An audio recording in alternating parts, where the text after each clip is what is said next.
دولت مانگتے ہیں؟ کیوں اتنی تھوڑی چیز مانگتے ہیں؟ اللہ سے رزق روحانی کیوں نہیں مانگتے؟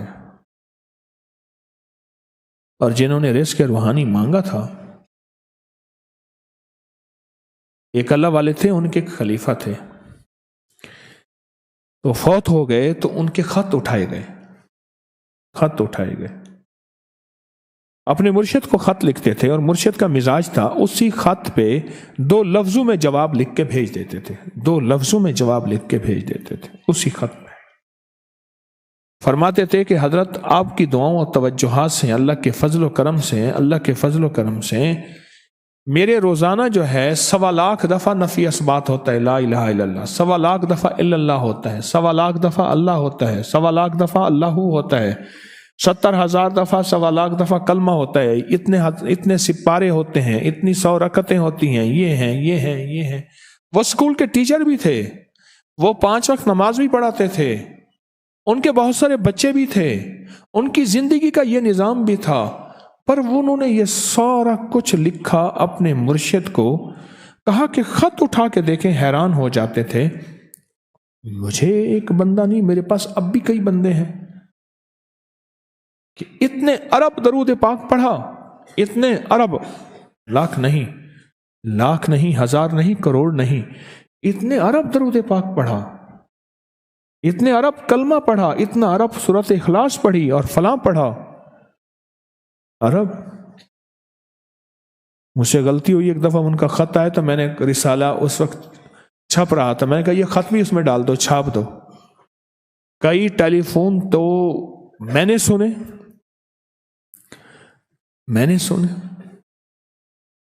ایک فون مجھے یاد ہے اچھی طرح، کوئی 6 7 8 کی بات ہے، 2000، اس نے کہا میں ہوں اوان، اور آگے سے یہ ہٹا دوں تو بن جاؤں گا حیوان،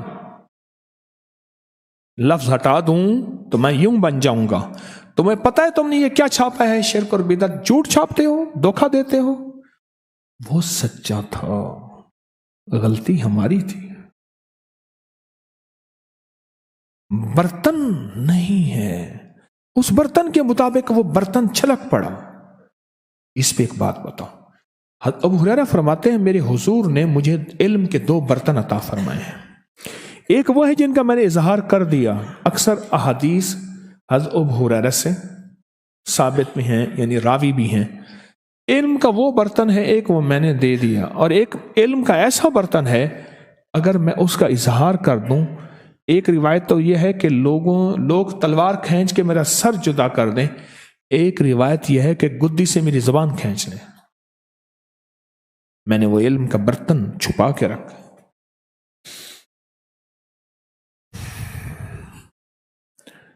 ان کا خط تھا کہ اتنا سوالا، انہوں نے اللہ سے رزق روحانی کا دسترخوان منوا لیا تھا کہ اللہ یہ دسترخوان تیرے خزانے میں کمی نہیں ہے، یہ دسترخوان مجھے عطا فرما۔ رزق روحانی کا دسترخوان اللہ نے منوا لیا تھا، اللہ سے منوا لیا تھا، اللہ سے منوا لیا تھا۔ آپ اس آیت کے ذریعے اللہم ربنا، میں نے ایک عرض کیا تھا جن دعاؤں سے پہلے ربنا اور اللہم آئے، جن دعاؤں سے پہلے ربنا اور اللہم آئے،